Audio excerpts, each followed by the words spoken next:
ಮಾರ್ಗ ಮಧ್ಯದಲ್ಲಿ ಯಾವ ವಿಘ್ನವೂ ಒದಗದಂತೆ ಅತ್ಯಂತ ಅವಸರವಾಗಿಯೇ ಲಂಕೆಯ ಕಡೆ ವಿಮಾನವು ಹಾರುತ್ತಿತ್ತು. ಅದನ್ನು ಅಟ್ಟಿಯೇ ಹಿಡಿದು ಪ್ರತಿಭಟಿಸುವ ಕೆಚ್ಚಿನಿಂದ ಒಂದೇ ಸವನೆ ಶಕ್ತಿ ಮೀರಿ ಜಟಾಯುವು ಹಾರುತ್ತಿದ್ದನು. ದಾನವೇಂದ್ರನು ಮುಂದೆ ಮುಂದೆ ಹಾರುತ್ತಿದ್ದಂತೆಯೇ ಪಕ್ಷೀಂದ್ರನು ಅವನ ಹಿಂದೆ ಹಿಂದೆಯೇ ಹಾರುತ್ತಿದ್ದನು. ಮಹಾರ್ಣವದಲ್ಲಿ ತೇಲಿಯೇ ಸಾಗುತ್ತಿದ್ದ ನಾವೆಯನ್ನು ತುಡುಕಿ ಕೆಡವುವುದಕ್ಕಾಗಿಯೇ ಓಡುತ್ತಿದ್ದ ಮಕರದಂತೆ ಗಗನಾಂಗಣದಲ್ಲಿ ಕ್ರುದ್ಧನಾದ ಜಟಾಯುವು ಪುಷ್ಪಕವನ್ನಟ್ಟಿದನು. ಈಪ್ಸಿತ ರತ್ನವು ಕೈವಶವಾಯಿತೆಂದು ಸಂತೋಷದಿಂದ ಹಾರುವ ಲಂಕೇಶ್ವರನ ಮನಸ್ಸಿನಂತೆಯೇ ಅವನ ವಿಮಾನವು ಮುಂದೆ ಹಾರುತ್ತಿದ್ದಿತು.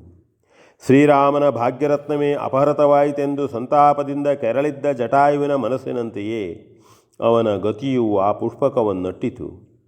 ಸೀತಾದೇವಿಯ ಸುತ್ತಲೂ ಆವರಿಸಿದ್ದ ಕತ್ತಲೆಯನ್ನು ಯಥಾಸಾಧ್ಯವಾಗಿಯಾದರೂ ಕಳೆಯುವ ಅವಳ ಆಶಾಜ್ಯೋತಿಯ ಕಿರಿಸೊಡರಿನಂತೆ ಜಟಾಯುವು ರಾವಣನ ಆಕಾಶಯಾನವನ್ನು ತೀರಾ ಸಮೀಪಿಸಿದನು.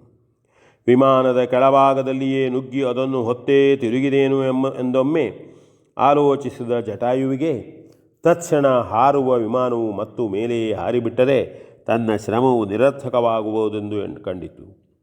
ಆದುದರಿಂದ ಅದನ್ನು ಅಡ್ಡಯಿಸುವುದೇ ಯುಕ್ತವೆಂದು ತನ್ನ ಎರಡೂ ರೆಕ್ಕೆಗಳನ್ನು ಬಲವಾಗಿ ಬೀಸಿ ಜಟಾಯು ವಿಮಾನ ಪಥದ ಮುಂಭಾಗದಲ್ಲಿಯೇ ಹೋಗಿ ಅದನ್ನು ತಡೆದನು. ದಿಗಿಲುಗೊಂಡ ರಾವಣನು ಧೈರ್ಯಸ್ಥನಾಗಿ ಮತ್ತೆ ತನ್ನ ವಾಹನವನ್ನು ಉಪಾಯಾಂತರದಿಂದ ತಪ್ಪಿಸಿಕೊಂಡು ಹೋಗಲು ಪ್ರಯತ್ನಿಸಿದನು. ಆದರೆ ಅದು ನಿಷ್ಫಲವೇ ಆಯಿತು. ಜಟಾಯುವು ಅದೇ ವಿಮಾನವನ್ನು ಹಿಡಿದು ಆಧರಿಸಿಕೊಂಡು ತನ್ನ ಕೊಕ್ಕನ್ನು ಚಾಚಿ ಒಳಗಿದ್ದ ರಾವಣನ ಮೈ ಮುಸುಳುಗಳನ್ನೆಲ್ಲ ಕುಕ್ಕಿ ಕುಕ್ಕಿ ತಿವಿಯತೊಡಗಿತು. ಅದನ್ನು ನಿವಾರಿಸುವುದಕ್ಕೆ ಎಷ್ಟು ಪ್ರಯತ್ನಪಟ್ಟರೂ ದಶಮುಖನಿಂದ ಸಾಧ್ಯವಾಗಲಿಲ್ಲ. ಅವನು ಆಯುಧಗಳನ್ನೊಡ್ಡಿದಂತೆಲ್ಲ ಅವನು ಕುಕ್ಕಿಯೇ ಪಕ್ಷಿಯು ಭೂಮಿಯಲ್ಲಿ ಕೆಡಹಿದನು. ಹಾಗೆಯೇ ದೈತ್ಯರಾಜನ ಮೇಲಿನ ವಿವಿಧ ಆಭರಣಗಳನ್ನೆಲ್ಲ ಹೊರಿದು ಹಾರಿಸಿದನು. ಇನ್ನು ಯುದ್ಧವಲ್ಲದೆ ಗತ್ಯಂತರವಲ್ಲವೆಂದು ದಶಗ್ರೀವನು ಜಟಾಯುವಿನೊಂದಿಗೆ ಸಮರಕ್ಕೆ ಸಿದ್ಧನಾದನು. ಆದರೆ ಆಕಾಶದಲ್ಲಿ ಹಾರುವ ಹಕ್ಕಿಯೊಂದಿಗೆ ವಿಮಾನದಲ್ಲಿಯೇ ಕುಳಿತು ಯುದ್ಧ ಮಾಡಲು ರಾವಣನಿಂದ ಸಾಧ್ಯವಾಗಲಿಲ್ಲ. ವಿಮಾನದಿಂದ ಕೆಳಗಿಳಿಯೋಣವೆಂದರೆ ಮತ್ತೆಲ್ಲಿ ಪಕ್ಷಿಯು ಸೀತಾದೇವಿಯನ್ನು ಕೊಂಡೊಯ್ದು ಬಿಡುವುದೋ ಎಂದು ಅವನಿಗೆ ಭಯವಾಯಿತು. ಆದುದರಿಂದಲೇ ಸೀತೆಯನ್ನು ತನ್ನ ಕಂಕುಳಲ್ಲಿ ಅದುಮಿ ಹಿಡಿದುಕೊಂಡು ರಾವಣನು ಖಡ್ಗಧಾರಿಯಾಗಿ ವಿಮಾನವನ್ನು ಬಿಟ್ಟು ನೆಗೆಯಲು ಹವಣಿಸಿದನು. ಅಷ್ಟರಲ್ಲಿ ಜಟಾಯುವು ಬಾಯಿ ತೆರೆದು ದಶಕಂಠನ ಒಂದೆರಡು ತಲೆಗಳನ್ನು ಕಚ್ಚಿ ವಿಮಾನದಿಂದ ಹೊರಗೆಳೆದು ಹಾಗೆಯೇ ಎತ್ತಿ ಹಿಡಿದನು. ಕೈಲಾಸವನ್ನೇ ಅಲುಗಿಸಿದ ರಾವಣನು ಪಕ್ಷಿಯ ಕೊಕ್ಕಿನಲ್ಲಿ ತಲೆ ಸಿಕ್ಕಿಕೊಂಡು ಅದನ್ನು ತನ್ನ ಖಡ್ಗದಿಂದ ಘಾಸಿಗೊಳಿಸಲು ಒಂದೇ ಸಮನೆ ಪ್ರಯತ್ನಿಸುತ್ತಿದ್ದನು. ಆದರೆ ರೆಕ್ಕೆಯ ಬಡಿತದಿಂದಲೇ ಅದನ್ನು ತಪ್ಪಿಸಿಕೊಳ್ಳುತ್ತಿದ್ದ ಜಟಾಯುವಿಗೆ ಮುಂದೆ ಹಾರಲು ಆಗದ ಪರಿಸ್ಥಿತಿಯಾಯಿತು. ರಾವಣನಿಗೆ ತನ್ನನ್ನು ರಕ್ಷಿಸಿಕೊಳ್ಳುವುದರೊಂದಿಗೆ ಕಂಕುಳಲ್ಲಿ ಅದುಮಿ ಹಿಡಿದಿದ್ದ ಸೀತೆಯನ್ನು ರಕ್ಷಿಸಿಕೊಳ್ಳಬೇಕಾದುದು ಮುಖ್ಯವಾಗಿತ್ತು. ಹಾಗೆಯೇ ದಶಕಂಧರನ ತಲೆಗಳನ್ನು ಕಚ್ಚಿಯೇ ಹಿಡಿದಿದ್ದ ಜಟಾಯುವಿಗೆ ಅವನ ಆಘಾತಗಳನ್ನು ತಪ್ಪಿಸಿಕೊಂಡು ತನ್ನನ್ನು ತಾನು ರಕ್ಷಿಸಿಕೊಳ್ಳುವುದರೊಂದಿಗೆ ರಾವಣನು ಸೀತಾದೇವಿಯನ್ನು ಕೆಳಗೆ ಬೀಳಿಸದಂತೆಯೂ ರಕ್ಷಿಸಿಕೊಳ್ಳಬೇಕಾಗಿದ್ದಿತು. ಇದೇ ಪಾಡು ಬಹುಹೊತ್ತು ನಿಲ್ಲಲೂ ಬಾರದಿತ್ತು. ಎಲ್ಲಾದರೂ ರಾಮನು ಬಂದುಬಿಟ್ಟರೆ ಎಂದು ರಾವಣನಿಗೆ ಅಂಜಿಕೆ, ಪೂರ್ಣವಾಗಿ ಕತ್ತಲೆಯೇ ಆಗಿಬಿಟ್ಟರೆ ಎಂದು ಜಟಾಯುವಿಗೆ ಭಯ. ಹೊತ್ತು ಕಳೆಯುವುದು ಇಬ್ಬರಿಗೂ ಅಪಾಯಕರವೆಂದು ಅವರವರು ಎಣಿಸಿಕೊಳ್ಳುತ್ತಿದ್ದರು.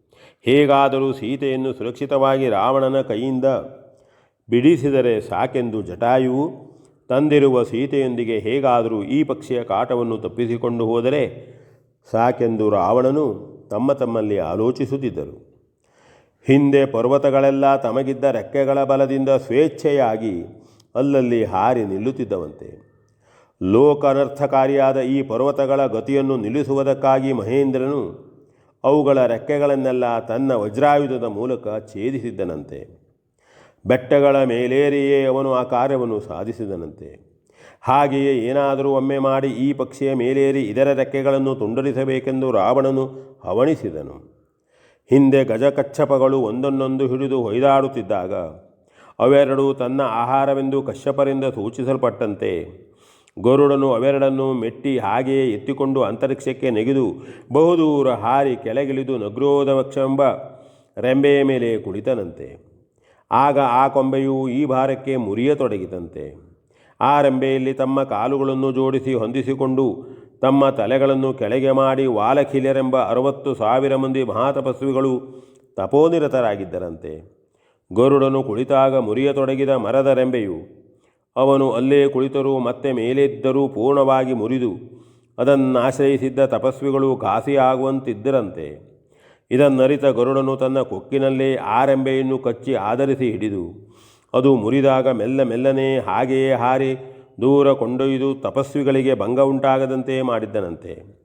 ಅದರಂತೆಯೇ ತನ್ನ ಒಂದು ಭಾಗದ ರೆಕ್ಕೆಯನ್ನು ಸೀತಾದೇವಿಯ ಕಾಲಡಿಯಲ್ಲಿ ಹಿಡಿದು ಹರಹಿ ಆಕೆಯು ಬಿದ್ದರೂ ಅಪಾಯವಾಗದ ಹಾಗೆ ಒಡ್ಡಿ ದಶಕಂಠನ ತಲೆಗಳನ್ನು ಹಾಗೆಯೇ ಕಚ್ಚಿ ತನ್ನ ಪಾದಗಳಿಂದ ಅವನ ಪಾದಗಳನ್ನು ಮೆಟ್ಟಿ ಮೆಲ್ಲನೆ ಇಳಿಸಿ ಭೂಮಿ ಸೋಕಿದಾಗಲೇ ಆ ದುಷ್ಟನನ್ನು ಕೊಂದು ಸೀತೆಯನ್ನು ಉಳಿಸಿ ಬಿಡಿಸಿಕೊಳ್ಳಬೇಕೆಂದು ಜಟಾಯುವು ನಿಶ್ಚಯಿಸಿಕೊಂಡನು. ಇದೇ ರೀತಿ ರಾವಣನು ಜಟಾಯುವು ತಮ್ಮ ತಮ್ಮ ನಿರ್ಧಾರದಂತೆ ಕಾರ್ಯಸಾಧನೆಗೆ ಪ್ರಯತ್ನಿಸುತ್ತಿದ್ದಂತೆಯೇ ಎಷ್ಟು ಕಷ್ಟವಾದರೂ ದೊಡ್ಡದಲ್ಲ, ಶ್ರೀರಾಮನು ಬರುವವರೆಗೆ ಹೀಗೆಯೇ ನಡೆಯುತ್ತಿರಲಿ ಎಂದು ಸೀತೆಯು ಹಂಬಲಿಸುತ್ತಿದ್ದಳು. ಸೀತೆಯನ್ನು ಎತ್ತಿಕೊಂಡ ರಾವಣನನ್ನು ಕಚ್ಚಿ ಹಿಡಿದು ಅವನ ಅಭಿಯೋಗವನ್ನು ತಡೆಯುವುದಕ್ಕಾಗಿ ರೆಕ್ಕೆಯನ್ನು ಬಡಿದು ಜಟಾಯುವು ಬಳಲತೊಡಗಿದನು.